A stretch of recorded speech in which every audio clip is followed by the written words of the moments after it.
नमस्कार प्यारे बच्चों, मैं डॉक्टर बिंदु पांडे एडी राजकीय कन्या इंटर कॉलेज गोरखपुर से आप सभी लोगों का कक्षा 11 की हिंदी की कक्षा में स्वागत करती हूँ। प्यारे बच्चों, वर्तमान में हम लोग अपने पाठ्यक्रम में निर्धारित काव्य के सौंदर्य के तत्व के अंतर्गत प्यारे बच्चों वर्तमान में हम लोग अपने हिंदी पाठ्यक्रम के अंतर्गत काव्य सौंदर्य के तत्व में निहित अलंकार विवेचन को पढ़ रहे हैं। इसका प्रथम भाग हम लोग पढ़ चुके हैं। आज इसका द्वितीय भाग हम लोगों की पाठ्य वस्तु है। तो आइए बच्चों, हम लोग देखते हैं कि इसके द्वितीय भाग के अंतर्गत हम आज किन किन बिंदुओं पर चर्चा करेंगे। आज हमारे अध्ययन की वस्तु क्या है? विवेच्य विषय। प्यारे बच्चों, हमारा जो विवेच्य विषय है वह है अर्थालंकार के अंतर्गत आने वाले उपमा, रूपक और उत्प्रेक्षा की विस्तार से चर्चा करेंगे। आज हम लोग इसकी विवेचना आज हम लोगों का मुख्य बिंदु है। इसकी विवेचना आज हम लोगों की मुख्य बिंदु है। प्रथम विवेच्य विषय। प्यारे बच्चों, शब्दालंकार हम लोग पढ़ चुके हैं। आज हम लोग अर्थालंकार के अंतर्गत आने वाले उपमा, रूपक और उत्प्रेक्षा की विस्तार से चर्चा करेंगे। हमारा दूसरा विवेच्य विषय है उपमा और रूपक में क्या अंतर है। तीसरा, उपमा और उत्प्रेक्षा अलंकार में क्या अंतर है, इस विषय पर भी हम लोग चर्चा करेंगे। तो आइए हम लोग अपनी कक्षा में आगे बढ़ते हैं और देखते हैं कि हमारी पहली पाठ्य वस्तु क्या है। अर्थालंकार। प्यारे बच्चों, शब्दालंकार और अर्थालंकार की विवेचना हम लोग पूर्व में कर चुके हैं। यहाँ हम लोग अर्थालंकार के अंतर्गत आने वाले अलंकारों को पढ़ेंगे। तो अर्थालंकार के अंतर्गत जो सर्वप्रथम अलंकार आता है उसका नाम है उपमा अलंकार। तो हम लोग अब उपमा अलंकार को पढ़ने जा रहे हैं। उपमा अलंकार की परिभाषा है जहाँ सादृश्य, समानता अथवा तुल्यता के आधार पर अलंकार की उपस्थिति हो, अर्थात जहाँ पर उपमेय की उपमान में किसी समान धर्म के आधार पर समानता या तुल्यता दिखाई जाए, वहाँ पर उपमा अलंकार होता है।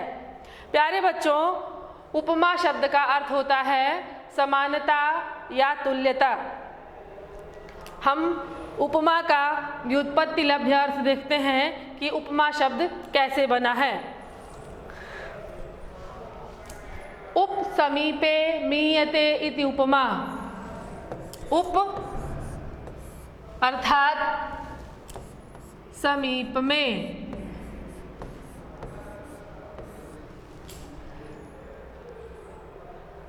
मा मी धातु से बना हुआ है। इसका अर्थ होता है, मी धातु है ये, इससे मा बना है। पास रखकर तौलना या मापना इस अलंकार में होता है। किसको पास रखा जाता है? यह उपमेय कहलाता है। हम लोग उपमेय, उपमान और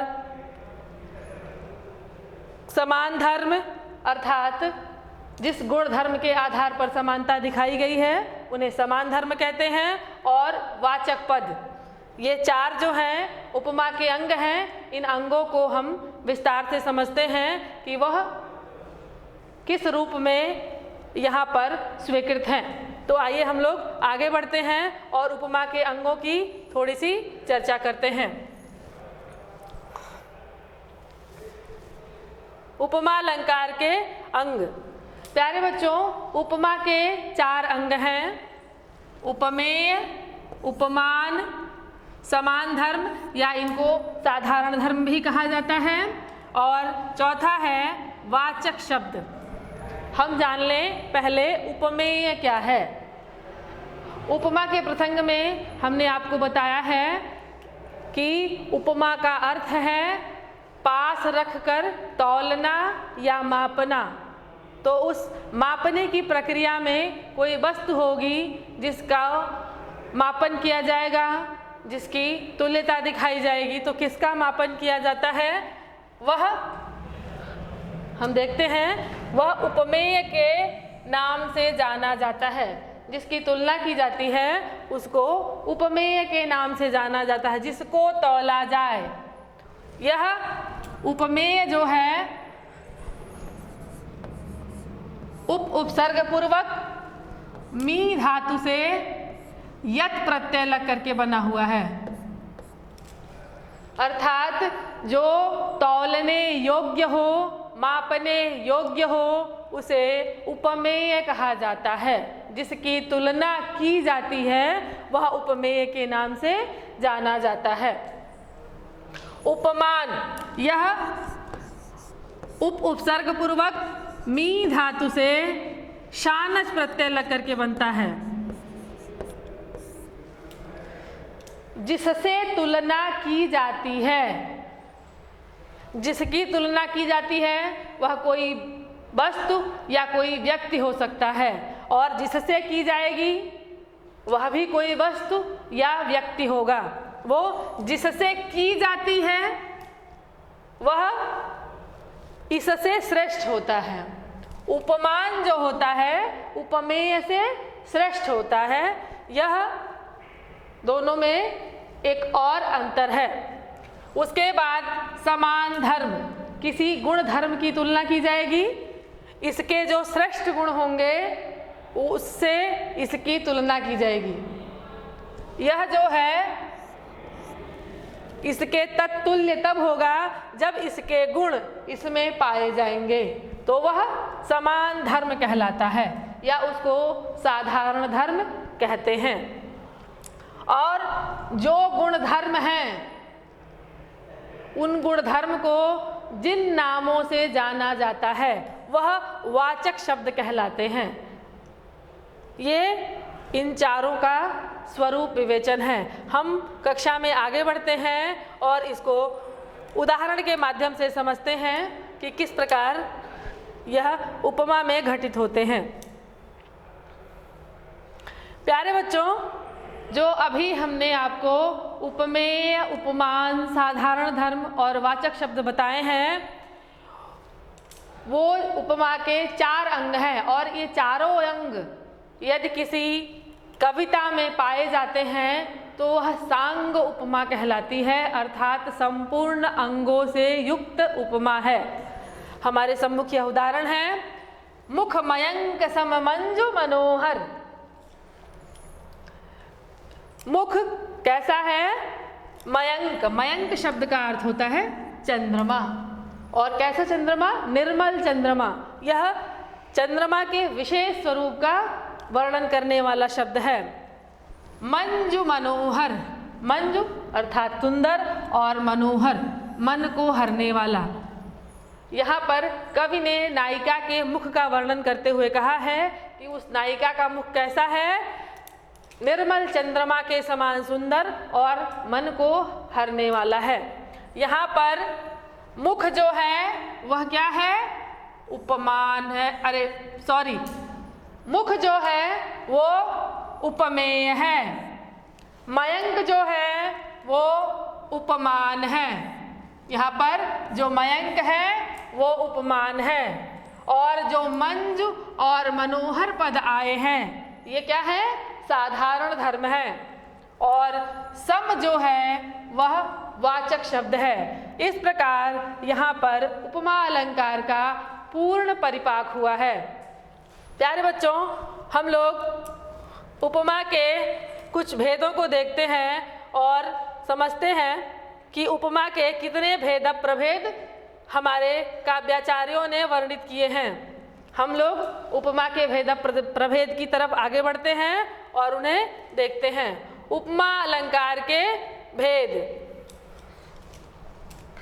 प्यारे बच्चों, उपमा अलंकार के ऐसे तो बहुत ही भेद प्रभेद हैं, परंतु प्रायः 4 भेद मुख्य रूप से काव्य में पाए जाते हैं। तो उन चारों को हम लोग क्रमशः देखेंगे।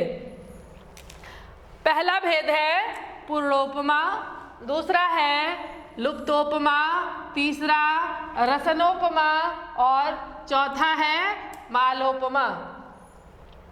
पूर्णोपमा, अभी पूर्व में हमने आपको एक नया नाम बताया था, सांग उपमा। वस्तुतः काव्य शास्त्र में इस प्रकार का कोई वर्णन, इस नाम का कोई वर्णन नहीं मिलता है, उसे तो बस समझाने के लिए कह दिया था। उसका वास्तविक नाम है पूर्णोपमा। यदि हम यहाँ उसको नहीं बताना होता तो उसको हम वहाँ पर पूर्णोपमा के नाम से पहले ही बता दिए होते, परंतु पूर्णोपमा उसका वास्तविक नाम है। सांग उपमा बस समझाने की बात है। तो पूर्णोपमा में उपमा के जो चारों अंग हैं, उपमान, उपमेय, साधारण धर्म और वाचक शब्द, इनका स्पष्टतः कथन होता है। जैसे पीपर पात सरिस मन डोला। मन क्या है? पीपल। पीपर शब्द का अर्थ है जो पीपल के पत्ते होते हैं उनके जैसे डोल रहा है। पीपल के पत्ते 24 घंटे निरंतर हिलते रहते हैं, उसी तरह से मन जो है निरंतर चंचल अवस्था में बना रहता है, उसकी चंचल अवस्था निरंतर बनी रहती है। तो इसमें जो मन है वह क्या है? उपमेय है, क्योंकि इसी की तुलना की गई है। तो किससे की गई है? पीपल के पत्ते से की गई है। तो पीपल का पत्ता क्या है? ये उपमान है। और जो डोलना प्रक्रिया है, हिलना जो प्रक्रिया है वह क्या है? साधारण धर्म है। और जो यहाँ पे सरिस शब्द आया है, सरिस शब्द का अर्थ है जैसे, समान। मन जो है पीपल के पत्ते जैसे डोल रहा है। तो सरिस क्या है? वाचक शब्द है। इस प्रकार यहाँ पर पूर्णोपमा अलंकार है। प्यारे बच्चों, अब हम लोग उपमा के अगले अंग की तरफ बढ़ते हैं और देखते हैं कि उपमा का अगला स्वरूप, उपमा का जो अगला प्रकार है वह क्या है। हम उपमा के अब अगले अंग की तरफ, अगले स्वरूप की तरफ बढ़ रहे हैं। उपमा का जो अगला प्रकार है उसकी तरफ अब हम बढ़ेंगे, तो देखेंगे कि उसका दूसरा प्रकार कौन सा है।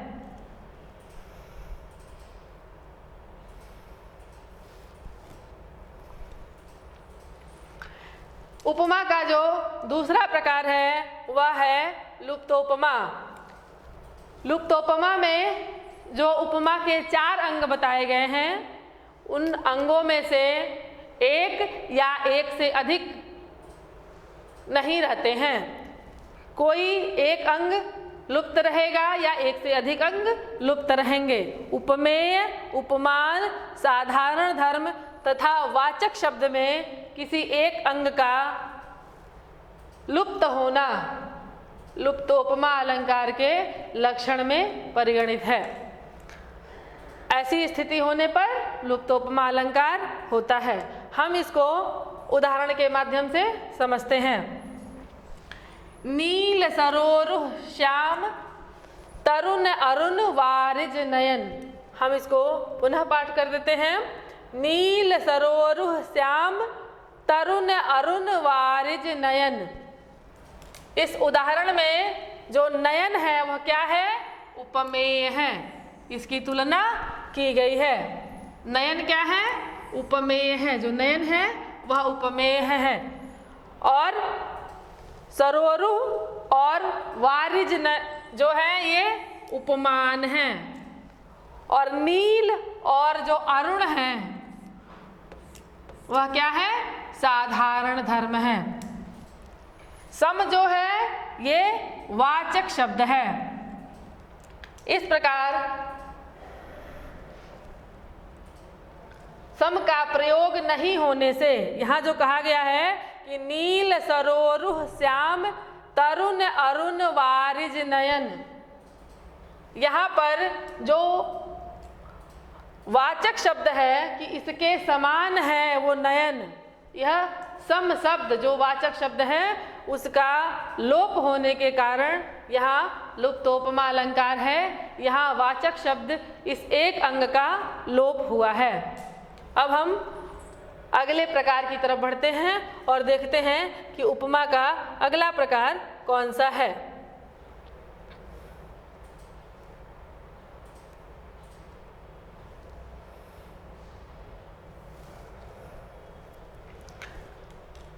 उपमा का अगला प्रकार है रसनोपमा।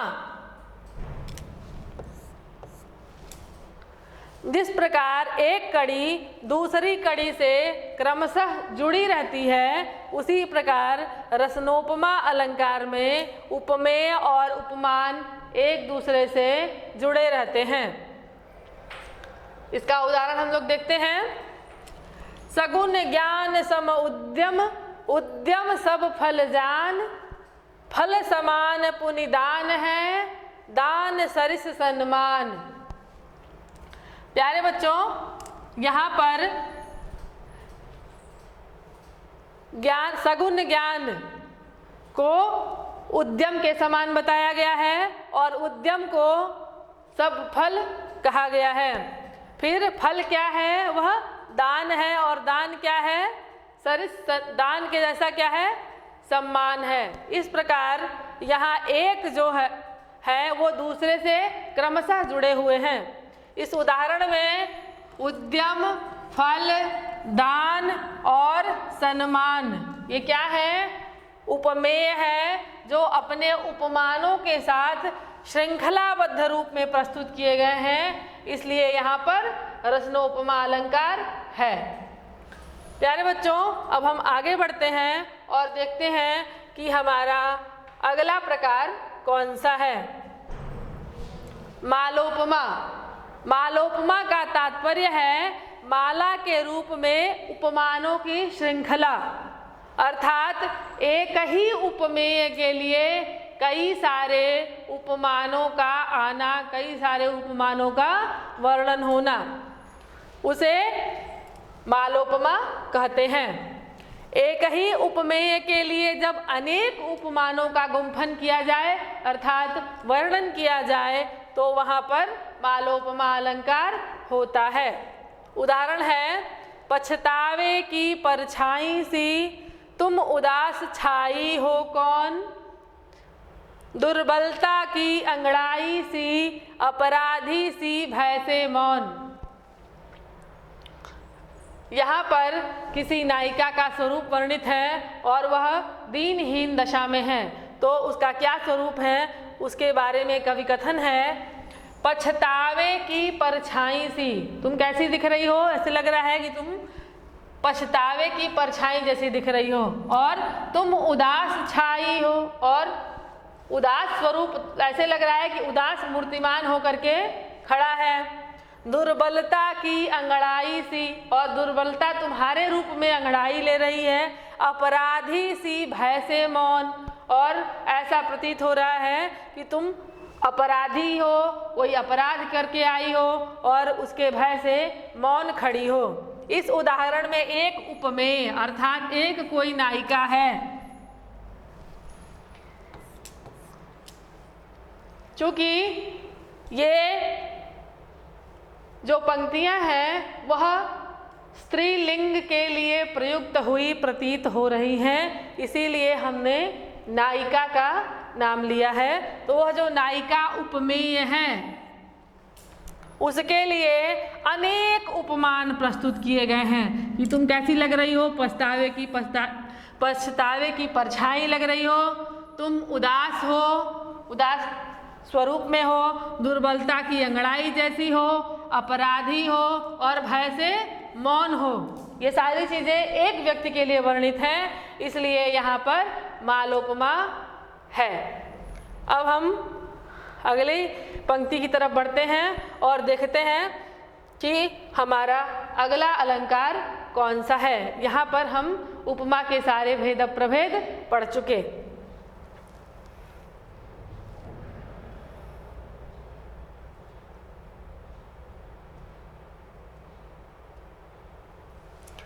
रूपक अलंकार। प्यारे बच्चों, पहले हम लोग रूपक के शब्दार्थ को समझते हैं कि रूपक कहते किसको हैं। रूपम करोतीति रूपकः। रूपक एक नाम नाटक का भी है। नाटक को रूपक के नाम से भी जाना जाता है। नाटक में बच्चों व्यक्ति, पात्र, अभिनेता किसी का स्वरूप धारण करके मंच पर उपस्थित होता है। उसी तरह से इस अलंकार में जो उपमेय होता है वह किसी दूसरे का रूप धारण करके उपस्थित हो जाता है, इसीलिए उसको रूपक अलंकार कहते हैं। जहाँ उपमेय में उपमान का भेद रहित आरोप हो वहाँ रूपक अलंकार होता है। रूपक अलंकार में उपमेय और उपमान में कोई भेद नहीं रहता है। इसका उदाहरण है, ओ चिंता की पहली रेखा, अरे विश्ववन की ब्याली, ज्वालामुखी स्फोट के भीषण, प्रथम कंपसी मतवाली। इस उदाहरण में चिंता उपमेय में विश्ववन की ब्याली, ब्याली बच्चों सर्पिणी को कहते हैं, आदि उपमानों का आरोप किया गया है, इसलिए यहाँ पर रूपक अलंकार है।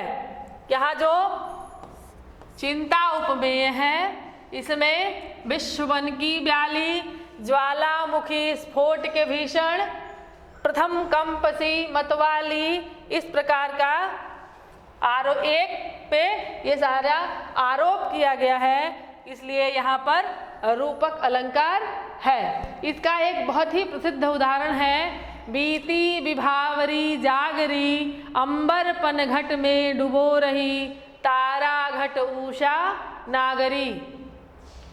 प्यारे बच्चों, यह प्रातः काल का वर्णन है कि रात्रि रूपी जो नायिका है वह अंबर रूपी पनघट में तारा रूपी जो घड़े हैं उनको डुबो रही है। इस प्रकार अद्भुत रूपक का प्रयोग हुआ है इन पंक्तियों में। अब हम आगे बढ़ते हैं और रूपक के भेद प्रभेद को देखते हैं।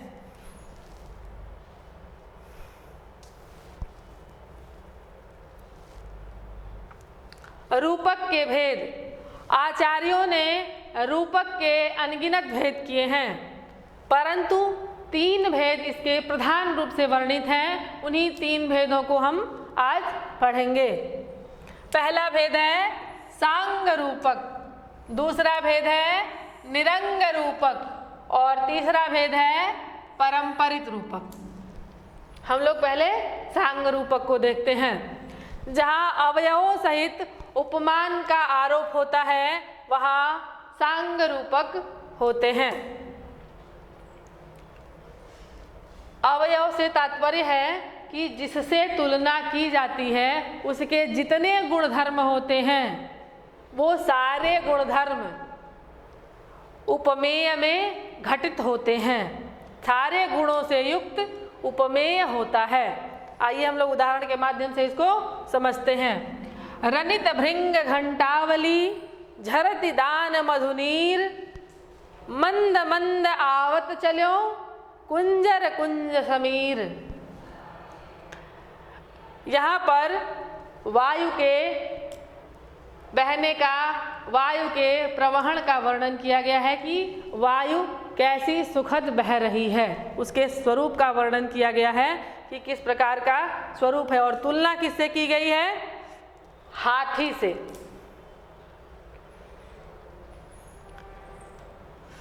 क्या हाथी में क्या होते हैं? रानी, हाथी के जो गले, हाथी के गले में वो घंटावली, घंटा बंधा रहता है, उससे एक मधुर ध्वनि उत्पन्न होती है, तो वो ध्वनि भी उस वायु में होनी चाहिए। और झरति दान मधुनीर, और हाथी में मद बहता रहता है, तो वो मद का जो स्वरूप है वह भी वायु में घटित होना चाहिए। हाथी बहुत मंद गति से चलती है, तो हाथी बहुत मंद गति से चलता है तो वो गमन भी वायु में होना चाहिए। ये सारी चीज़ें घटित होनी चाहिए, उसी को सांग रूपक कहेंगे। तो आइए हम लोग देखते हैं कि कैसे वायु हाथी के रूप में वर्णित है। यहाँ समीर में हाथी का वर्णन किया गया है और भृंग में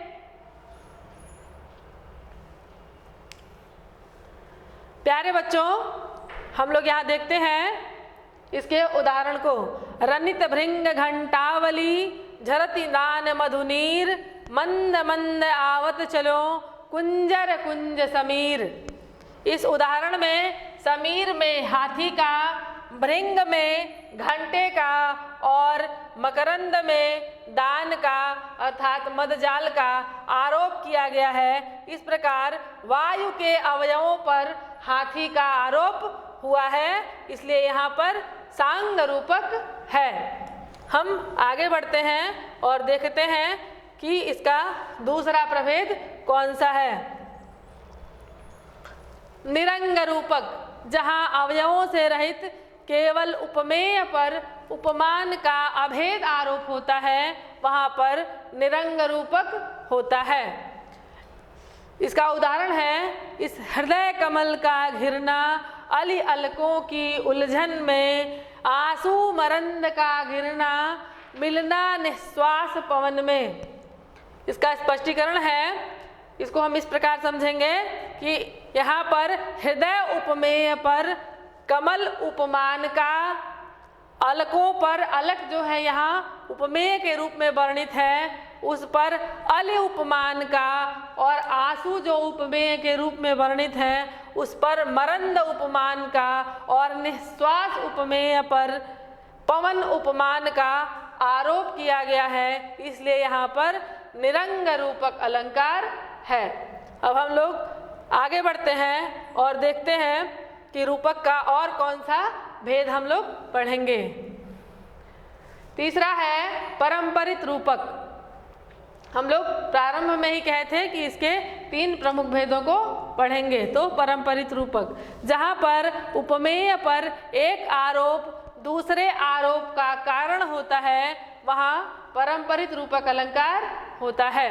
इसका उदाहरण है बाड़ो ज्वाला सोती थी इस प्रणय सिंधु के तल में, प्यासी मछली सी आंखें थी विकल रूप के जल में। इस उदाहरण में जो आंखें हैं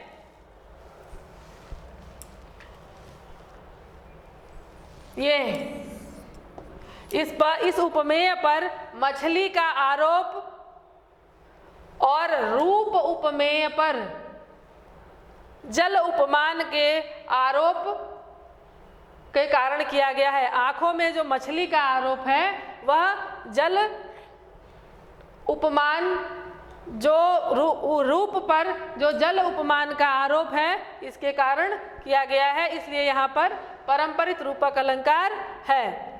हम लोग अब अगले अलंकार की तरफ बढ़ते हैं। उत्प्रेक्षा। उत्प्रेक्षा शब्द का अर्थ है संभावना। जहाँ उपमेय में उपमान की संभावना की जाती है वहाँ पर उत्प्रेक्षा अलंकार होता है। उत्प्रेक्षा को व्यक्त करने के लिए प्रायः मनु मानो, जनु जानो, माने हूँ, जने हूँ, जानो इस प्रकार के शब्द प्रयोग होते हैं। इसका उदाहरण है सोहत ओढ़े पीत पटु श्याम सलोने गात, मनहु नील मणिशैल पर आतप पर्यो प्रभात।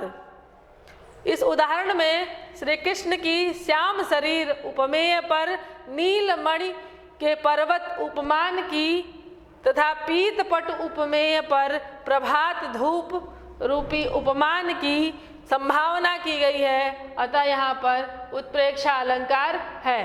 अब इस पाठ पर आधारित हम अभ्यास प्रश्न को देखते हैं। अभ्यास प्रश्न, पीपर पात सरिस मन डोला, इस पंक्ति में कौन सा अलंकार है? दूसरा प्रश्न है नैन चुह जस महवट नीरू, इस पंक्ति में कौन सा अलंकार है? तीसरा प्रश्न है उपमेय में उपमान की संभावना किस अलंकार में होती है? ये हमारा तीसरा प्रश्न है। चौथा प्रश्न है, कमल नयन को छाड़ी महात्म और देव को ध्यावे। इस पंक्ति में भी कौन सा अलंकार है, यह हमारा चौथा अभ्यास का प्रश्न है। प्यारे बच्चों, आशा है आपको यह अलंकार समझ में आ गया होगा। शेष हम अगली कक्षा में पढ़ेंगे। धन्यवाद।